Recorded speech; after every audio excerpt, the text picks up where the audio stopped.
자, 여러분 그 쇼츠나 릴스에서 이런 영상 본 적이 있어요? 이랬는데 요래됐습니다. 본 적 있어요? 다 본 적이 있군요. 다 본 적이 있는 걸로. 보통 어떨 때 이런 영상이 뜨죠? 다이어트 전후, 그죠? 이랬는데 요래됐습니다. 저도 그런 거 한번 찍어보고 싶어요. 이랬는데 요래됐습니다. 저도 좀 그런 영상을 찍어보고 싶은 소망이 있습니다. 뭐 피부 관리 전후라든가, 뭐 그죠? 집을 리모델링 했다던가, 그리고 공부 루틴 전후. 그래서 공부를 이렇게 하다가 이렇게 했는데 이런 좋은 성적을 받았습니다. 뭐 어떤 분들은 뭐 방 청소하는 거, 집안 청소한 거 전후를 이렇게 막 비교하기도 하더라고요. 어쨌든 이 전과 후를 대비하는 이미지들은 상당히 강력한 인상을 주는 것 같습니다. 왜냐하면 우리도 저 영상처럼, 우리가 보는 저 영상처럼 우리도 저렇게 변화될 수 있다라는 가능성을 우리에게 제공하고 있기 때문이죠. 나도 바뀔 수 있을 것 같은데, 나도 저렇게 될 수 있을 것 같은데 라는 가능성을 꿈꾸게 하는 것 같습니다. 자, 이런 비포 앤 애프터의 공통점이 있습니다. 많은 영상들 속에 이 비포 앤 애프터의 공통점을 보면 변화의 주체가 언제나 자기 자신이라는 공통점이 있습니다. 내가 노력했습니다. 내가 결단했습니다. 내가 투자를 했습니다. 내가 관리를 했기 때문에 이런 애프터가 가능하게 되었습니다 라는 이야기를 하고 있는 거죠. 자, 근데 여러분, 성경에도 비포 앤 애프터 이야기가 등장하고 있는 거 아세요? 아시죠? 그죠? 복음에도 비포 앤 애프터가 있습니다. 그죠? 성경이 말하고 있는 수많은 메시지들이 비포 앤 애프터를 이야기하고 있습니다. 그런데 그 변화는 우리가 뭐 쇼츠나 릴스로 자주 봐왔던 그런 이야기들과는 완전히 다른 이야기를 하고 있습니다. 같은 비포 앤 애프터를 얘기하고 있지만 그 얘기를 가만히 들어보면 완전히 다른 이야기를 하고 있다는 거죠. 오늘 우리가 살펴본 에베소서 2장에서도 전과 후, 곧 비포 앤 애프터를 이야기하고 있습니다. 그런데 그 이야기를 가만히 살펴보면 어떤 이 자기 개발식의 이야기와는 전혀 다르다는 걸 우리가 알 수 있습니다. 놀랍게도 바울은 변화의 가능성이 있다고 말하지 않습니다. 우리에게 그 어떤 변화의 가능성이 있다고 말하지 않아요. 인간 스스로의 일만의 개선의 가능성이 있다라고 바울은 이야기하지 않습니다. 오히려 그는 인간의 죽음을 선언합니다. 우리는 다 죽은 자라고 선언을 하거든요. 우리는 죽은 존재이기 때문에 개선될 수가 없다라고 선언을 합니다. 그리고 이 죽은 존재를 향해서 하나님께서 하신 일, 이 놀라운 사건을 지금 바울이 이야기를 하고 있거든요. 그러한 의미에서 에베소서 2장의 비포 앤 애프터의 주체는 우리가 아니라 누군 거죠? 하나님이십니다. 오늘 말씀 한번 볼까요? 에베소서 2장 1절에서 충격적인 선언이 등장을 하죠. 허물과 죄로 죽었던 너희를 살리셨도다. 자, 여기서 중요한 것은 죽었다라는 표현입니다. 죽었다라는 표현입니다. 병들었다고 말하지 않습니다. 좀 연약했다라고 말하지 않습니다. 길을 잘못 들었다, 좀 실수했다라고 말하지 않습니다. 너희는 죽어 있었다라고 이야기를 합니다. 자, 여러분 어떻게 생각하세요? 에베소 교회 성도들이 진짜 죽어 있었습니까? 시체의 소굴이었습니까?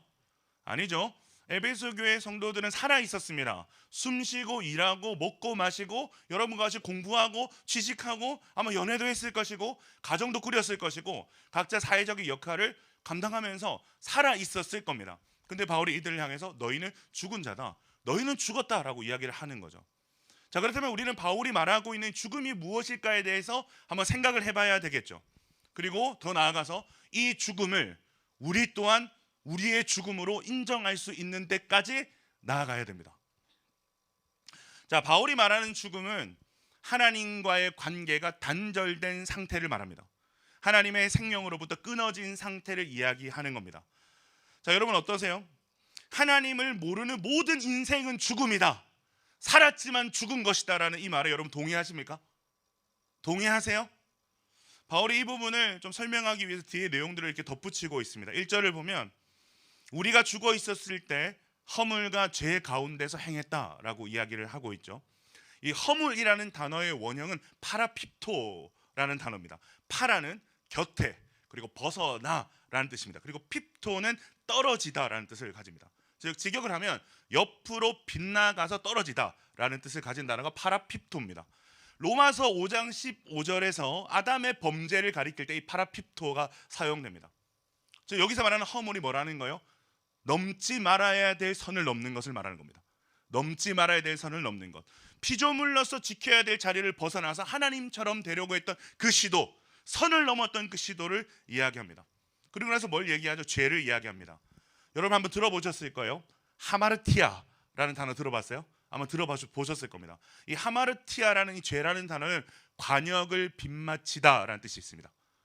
하나님의 영광을 위해서 지어졌음에도 불구하고 자신의 영광이라는 관역을 향해서 열심히 활을 쏘며 살아가고 있는 상태를 이야기합니다. 즉 죽음이란 뭐라는 거예요? 우리를 지으신 하나님의 목적과 우리의 존재와 우리의 자리와 우리의 방향을 완전히 잃어버린 채 살아가는 상태, 그것이 죽은 자의 상태라고 이야기를 하고 있는 겁니다. 자, 그럼 이 죽은 자들의 삶의 방식이 뭘까요? 2절을 보면 첫째, 세상 풍조를 따르는 방식이다 라고 이야기를 합니다. 세상 풍조란 단순한 유행을 말하는 것이 아닙니다. 이 풍조는 헬라어로 아이온이라는 단어를 쓰는데 시대를 지배하는 가치 체계를 얘기합니다. 즉 시대 정신을 이야기하는 거죠. 하나님 없이 돌아가는 이 시대에 눈에 보이지 않지만 필연적으로 존재하는 공기와 같은 이 시대의 분위기, 이 시대의 가치, 이 시대의 생각의 흐름, 기준 등을 이야기하는 단어가 아이온입니다. 여러분, 이 시대를 지배하고 있는 가치 체계가 뭐죠? 성공이 곧 우리의 존재를 증명한다라고 말하는 거죠. 돈이 많아야 안전하다고 느끼게 만드는 거죠. 남보다 앞서야 의미 있는 인생이라고 스스로를 여길 수 있게 만드는 거죠. 욕망을 절제하기보다는 욕망을 정당화하는 것, 그것이 이 시대의 공기처럼 흐르고 있는 아이온 시대 정신입니다. 근데 문제가 뭐죠? 그것이 공기처럼 만연해서 우리가 분별 없이 비판 없이 그것들을 흡수하면서 살아간다라는 것입니다. 무엇이 옳은지, 무엇이 가치가 있는지, 무엇을 위해 살아야 하는지를 규정하는 이 보이지 않는 질서를 따라서 사람들이 살아가고 있는 그 상태를 얘기하는 거죠. 그리고 두 번째로 바울이 뭘 얘기하냐면 우리는 공중의 권세 잡은 자를 따랐다고 이야기를 합니다. 바울은 죽은 자들의 삶을 주장하는 영적 배후가 있다라고 이야기를 하고 있습니다. 하나님을 대적하는 악한 권세, 인간을 속박하는 사탄의 존재가 있다. 여러분, 이것이 뭘 의미하는 거죠? 하나님과 단절된 인간은 아무리 애를 써도 중립기어를 받고는 살 수 없다는 겁니다.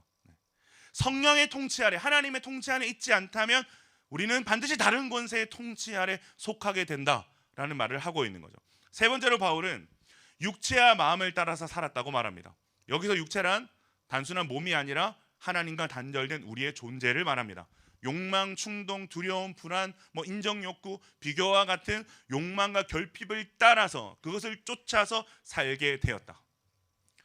이 세 가지, 세상 풍조, 공중 권세, 육체와 마음, 이 세 가지를 따라 살았던 우리를 향해서 바울이 뭐라고 얘기하느냐?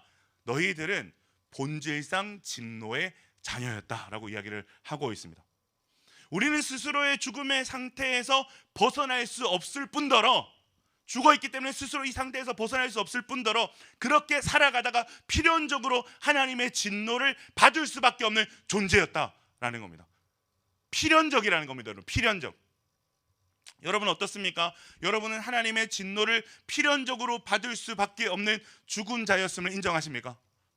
죽은 자였음을 인정하십니까? 아니 목사님, 그래도 인간이 그 정도는 아니잖아요. 인간도 선을 행하지 않습니까? 라고 생각하는 분들이 있을 것 같아요. 근데 여러분, 하나님을 모르는 선은 선이 될 수가 없어요. 예를 한번 들어볼까요? 여러분, 발전은 선입니까 악입니까? 막 과학 문명이 발전하는 거 있잖아요. 발전은 선입니까 악입니까? 자, 선이라고 생각하는 사람. 발전은 선입니다. 자, 손 들어도 돼요. 발전은 악입니다. 아무도 없네요, 그죠? 네. 인간의 삶을 편리하고 윤택하게 해준다는 측면에서 발전은 선인 것 같습니다. 네, 순수 선인 것 같습니다. 그래서 인간은 발전이라는 선을 끊임없이 추구해 왔습니다. 그 결과 우리는 눈부신 발전의 시대를 살아가고 있죠, 그죠? 산업은 확장됐고 기술은 종교해졌고 그리고 온라인은 세계 곳곳을 실시간으로 연결해 줍니다. 이제는 AI까지 등장해서 우리가 해야 될 일들을 대신해 주고 있죠. 그런데 그 이면에 큰 문제가 존재하고 있다는 거예요. 큰 문제가 존재한다는 거죠. 발전을 위해서 환경은 파괴됩니다. 그리고 발전을 위해서 전쟁이 반복되고 있습니다.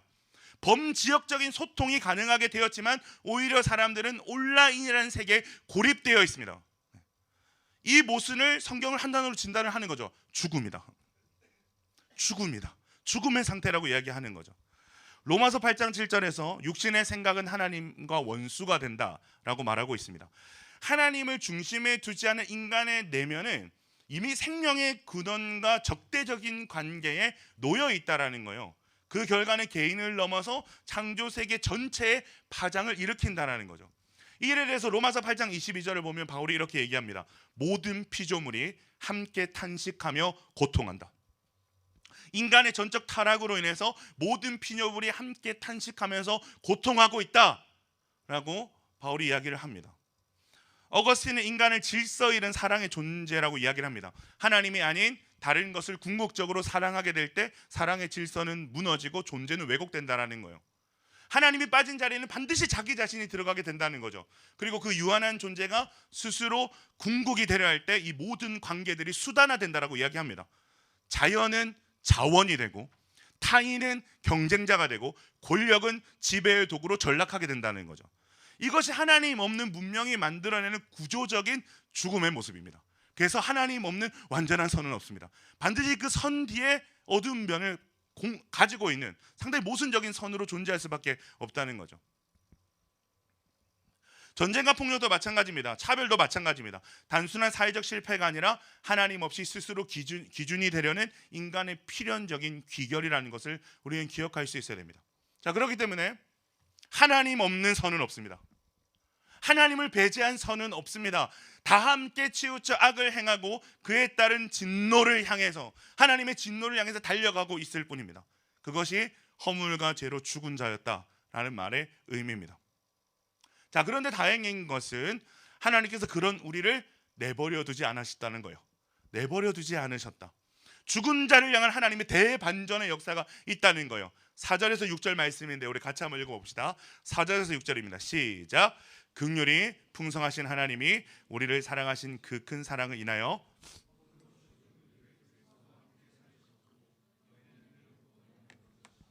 또 함께 일으키사 그리스도 예수 안에서 함께 하늘에 앉히시니. 헬라어 원문에는 있는데 우리가 지금 읽고 있는 개역 개정에 빠진 중요한 단어가 있습니다. 번역되지 않는 중요한 단어가 있는데 그 단어가 뭐냐면 4절 앞에 있는 단어인데요. 호데데우스라는 단어입니다.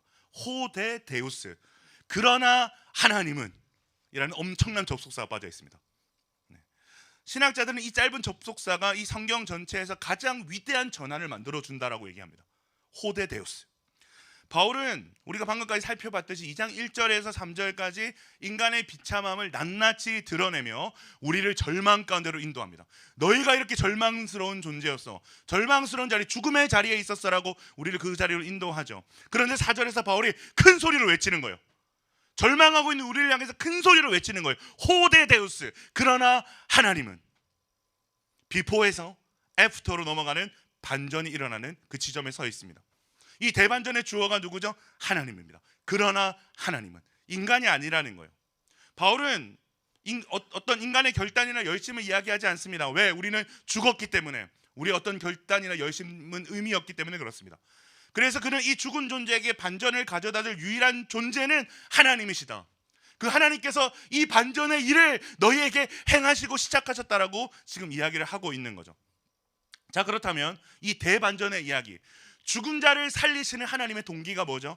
우리 4절 한번 읽어볼까요? 4절입니다. 시작. 긍휼이 풍성하신 하나님이 우리를 사랑하신 그 큰 사랑을 인하여. 죽은 자를 향한 하나님의 행동하심의 동기가 뭡니까? 긍휼과 사랑입니다. 긍휼과 사랑이에요. 하나님이 우리를 불쌍히 여기시고 우리를 지극히 사랑하심으로 하나님은 우리를 죽은 자에서 산 자로 우리를 살려주시기로 결정하셨다.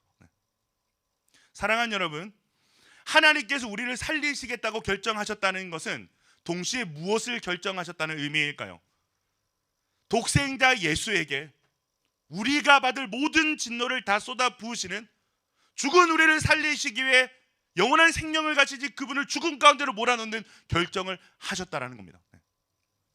그래서 이렇게 5절 6절에 이렇게 나오죠. 허물로 죽은 우리를 그리스도와 함께 살리셨고 또 함께 일으키사 그리스도 예수 안에서 함께 하늘에 앉히시니. 함께라는 단어가 반복되어 있습니다. 누구랑 함께라는 거요? 그리스도와 함께 살리셨고 또 함께 일으키사 그리스도 예수 안에서 함께 하늘에 앉히시니. 하나님은 우리를 그리스도와 함께 살리셨고 함께 일으키셨으며 함께 하늘에 앉히셨다라고 말씀을 합니다. 여러분, 우리는 이 본문을 통해서 구원이란 단순히 죄 사함을 받는 사건 정도가 아니라는 것을 볼 수 있어야 됩니다. 여러분, 구원은 그리스도와 연합하는 사건입니다. 그리스도와 연합되는 사건입니다. 그리스도의 죽음이 나의 죽음이 되고, 그리스도의 부활이 나의 부활이 되고, 그리스도의 영광이 나의 영광이 되는 것이 여러분 구원입니다. 믿으십니까? 여러분 한번 생각해 보실까요? 다 치우쳐서 하나님과 원수된 자리에서 악을 행했던, 하나님과 완전히 단절된 채 죽어있던 자가 우리였습니다. 우리의 생각, 우리의 마음, 의지, 행동 모든 것이 전적으로 타락해서 한 걸음도 하나님께 나갈 수 없었던 진노의 대상이 저와 여러분이었습니다. 그런데 하나님께서는 당신과 원수된 우리를 살리시려고 사랑하시는 독생양 예수를 보내셔서 이 더러운 죄인들이 흠이 없고 거룩하시고 영광스러운 예수와 연합하게 하신다. 이제 우리를 예수와 같은 존재로, 예수 그리스도와 같은 존재로 당신의 자녀라고 말씀하신다. 이 말도 안 되는 엄청난 일이 자격 미달인 우리에게 여러분 일어난 겁니다. 여러분 믿으십니까? 이 엄청난 사건을 딱 두 글자로 얘기할 수 있어요. 뭘까요? 따라합니다. 은혜. 은혜. 네. 여러분, 은혜는 기억하십시오. 죽은 자에게만 주어집니다. 은혜는 산 자에게 주어지지 않습니다. 자신이 죽은 자인 줄 아는 사람에게 주어지는 것이 은혜입니다. 우리가 조금이라도 하나님 보시기에 너 좀 산자 같은데, 요만큼 산자 같은 구석이 있는데, 그런 우리에게 그런 공로가 있다면 그건 은혜가 아니라 보상이죠. 우리가 한 거에 비해서 대단한 보상을 받은 일이 이야기가 되는 거죠. 근데 하나님은 보상이라는 단어를 말씀하지 않습니다. 하나님 뭘 말씀하시죠? 은혜를 말씀하십니다. 왜 그렇습니까? 우리는 그 어떤 것도 할 수 없었던 죽은 자였기 때문에 그렇습니다. 전적으로 하나님 편에서의 사랑과 긍휼로 행하신 구원이기 때문에 은혜라고밖에 말할 수가 없는 거죠. 바울이 이 구원의 원리를 명확하게 정리를 합니다. 8, 9절 말씀을 읽어볼까요? 8, 9절입니다. 시작. 너희는 그 은혜에 의하여 믿음으로 말미암아 구원을 받았으니 이것은 너희에게서 난 것이 아니요 하나님의 선물이라. 행위에서 난 것이 아니니 이는 누구든지 자랑하지 못하게 함이라. 여러분, 이 말씀은 기독교의 핵심입니다. 전도 폭발 훈련을 받으면 이 말씀으로 복음을 전합니다. 당신은 어떻게 구원을 받을 수 있다고 생각하십니까? 라고 한 뒤에 이 말씀을 제시합니다. 구원은 은혜로 말미암아 선물로 받은 것입니다. 여러분, 이 말씀은 기독교의 핵심입니다. 우리의 구원에 있어서 은혜는 원인이 되고 믿음은 통로가 됩니다. 그리고 이 모든 것은 하나님의 선물로서 주어졌습니다. 그래서 누구도 자랑할 수 없습니다. 내가 좀 잘 살았기 때문에, 내가 좀 거룩하게 살았기 때문이라고 자랑할 수 없습니다. 여러분, 이 말씀은 당시 에베소 사람들에게는 너무 큰 충격이었어요. 왜냐하면 에베소는 종교적인 도시였거든요. 종교심이 대단한 도시였어요. 다양한 신전과 어떤 제의들이 존재했고 신들의 마음을 사기 위한 공로와 헌신이 강요되던 곳이었습니다. 그것이 일상이었던 도시입니다. 이들은 변덕스러운 그들의 신을 달래기 위해서, 혹은 그들을 기쁘게 하기 위해서 자신들이 할 수 있는 모든 것을 다 했습니다. 신이 벌을 내리거나 자신들을 괴롭힐까 봐 늘 두려움 가운데 살았습니다. 근데 그런 문화 속에 완전히 사로잡혀 살던 이들에게 은혜의 복음이 선포된 거예요. 은혜의 복음이 선포된 겁니다. 은혜로 말미암는 구원이 있다라는 겁니다. 아무것도 하지 않아도 거저 은혜로 선물로 주어지는 구원이 있다. 여러분, 이 말을 에베소 사람들이 들었을 때 얼마나 큰 충격을 받았을까요? 여러분, 오늘날도 다르지 않아요. 우리도 공로의 문화 속에 살고 있습니다. 그것이 우리의 시대 정신이죠. 학점, 스펙, 성과, 이미지, 심지어 신앙에서도 우리는 계속 무언가를 증명하려고 합니다. 그런 우리에게 바울이 오늘 이야기하고 있는 거죠. 너희가 증명할 필요 없어. 너희의 존재 가치를 너희가 증명할 필요 없어. 내가 증명했고 내가 너희의 존재의 증거가 됐다. 그 증거가 뭐라고 말씀하십니까? 십자가라고 말씀하시는 거죠. 그 십자가가 네가 어떤 순간에도 너는 나의 사랑받는 자녀라는 것을 증거할 것이다. 여러분, 수련회 때 은혜 많이 받으셨어요? 은혜 많이 받은 사람만 아멘 합시다. 자, 은혜 받은 뒤에 여러분 이제 일주일이 채 지나지 않았습니다. 여러분의 삶은 이전과 100% 달라지셨습니까? 이전에 짓던 죄를 짓지 않게 되었습니까? 왜 아멘이 없어요? 그런 옆에 분들에게 한번 말해 줍시다. 지금 이 순간에도 하나님은 널 사랑하신다. 지금 이 순간에도 너는 변함없는 하나님의 자녀다. 네. 여러분, 이 사실을 바울이 말해주는 겁니다. 우리가 은혜 받았습니다. 이제 하나님 앞에 리셋된 삶을 살 것이라고, 파수꾼처럼 살 것이라고 우리가 하나님 앞에서 고백했고 결단했습니다. 근데 잘 안 되잖아요, 그죠? 또 넘어지고 또 두려워하고 또 세상 풍조에 이끌려 살아가는 우리의 연약한 모습을 우리는 불과 일주일도 지나지 않아서 마주하고 있습니다.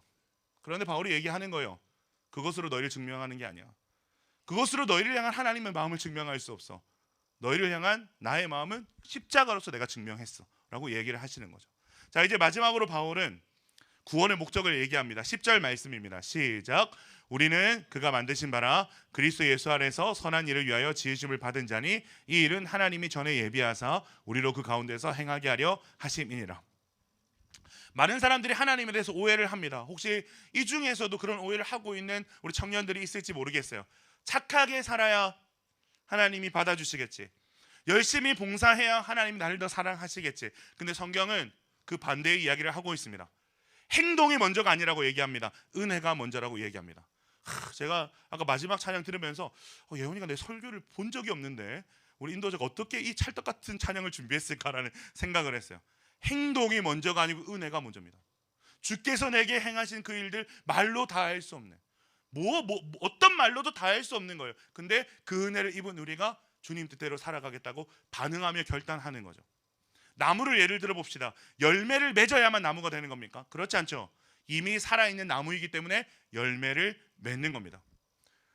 우리가 예수 그리스도 안에서 행하는 선한 일도 마찬가지라는 거죠. 선한 일은 우리가 하나님의 사랑받는 자녀가 되기 위한 조건이 아니라 죽은 자가 아닌 이제는 살아있는 자라는 증거로서 선한 일을 하게 되는 겁니다.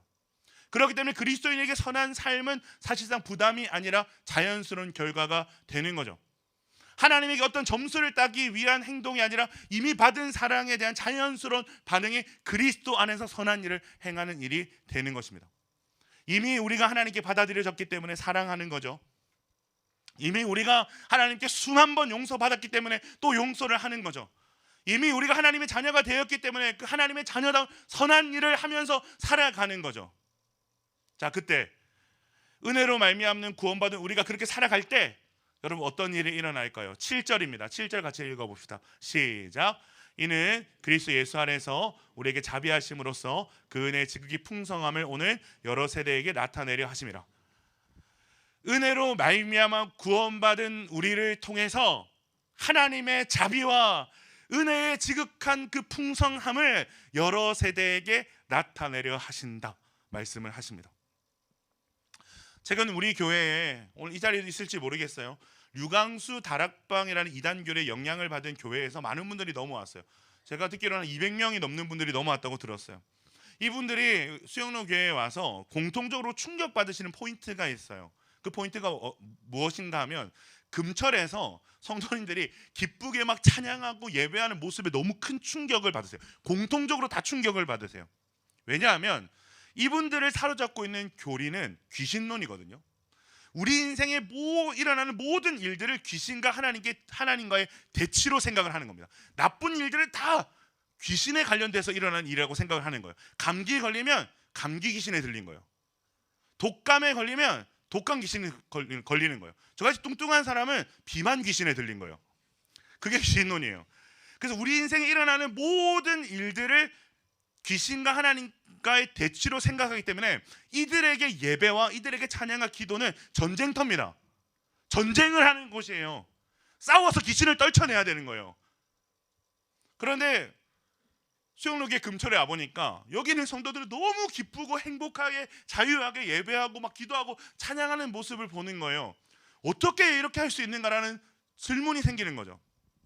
여러분, 우리는 어떻게 자유할 수 있습니까? 우리는 어떻게 이렇게 기쁘게 찬양할 수 있습니까? 우리는 어떻게 기쁘게 기도할 수 있습니까? 여러분, 우리의 예배는, 우리의 찬양은 자격 없는 우리에게 베풀어 주신 선물과 같은 은혜에 대한 반응이기 때문에 그런 줄 믿습니다. 세상은 이런 우리를 통해서 뭘 보는 거예요? 지극히 하나님의 그 풍성한 자비와 은혜를 보게 되는 거예요. 우리를 통해서 보게 되는 거죠. 예배뿐이겠어요? 누군가를 끝까지 사랑하는 일, 선대하는 일, 섬기는 일, 거룩하게 사는 일, 세상은 절대 그렇게 살지 않습니다. 세상은 이해할 수 없는, 늘 짓밟고 이기고 즐기는 시대 정신에 사로잡힌 죽어있는 자들은 도무지 이해할 수 없는 삶의 방식을 살아가는 우리를 통해서 세상이 뭘 알게 된다는 거예요? 하나님의 지극히 풍성하신 사랑과 은혜를 알게 된다라는 것입니다. 그리스도의 십자가 복음을 알게 된다라는 이야기를 하고 있는 거죠. 이것이 우리를 죽은 자에서 산 자로 옮기신 하나님의 궁극적인 목적이라고 말씀하고 계십니다. 사랑하는 여러분, 이제 우리는 완전히 다른 존재가 되었습니다. 여러분들 은혜 받고 여러분의 삶의 모습들이 180도 바뀌고, 이전에 여러분들이 저지르던 죄를 하나도 안 저지르게 되고, 이래서 여러분의 삶이 180도 바뀐 것이 아니라 하나님께서 그 지극히 풍성한 은혜로 말미암아 자격 없는 우리를 당신의 자녀로 삼아 주셨습니다. 죽은 우리를 살려 주셨습니다. 그래서 우리의 존재는 완전히 다른 존재가 되었습니다. 세상의 어떤 비포 애프터보다 더 극적인 애프터의 삶을 살게 된 거죠. 죽은 자에서 산 자가 되었습니다. 누가 그 일을 행하셨다고요? 하나님이 행하셨다. 오늘 이 자리에서 그 엄청난 일을 다시 한번 생각할 수 있었으면 좋겠습니다. 그 엄청난 일을 다시 한번 묵상할 수 있었으면 좋겠습니다. 그래서 죽은 자처럼 살아가는 세상을 향해 그들 또한 살게 하시는 하나님의 은혜의 통로가 되는 저와 여러분들 되시길 주님의 이름으로 축원드립니다.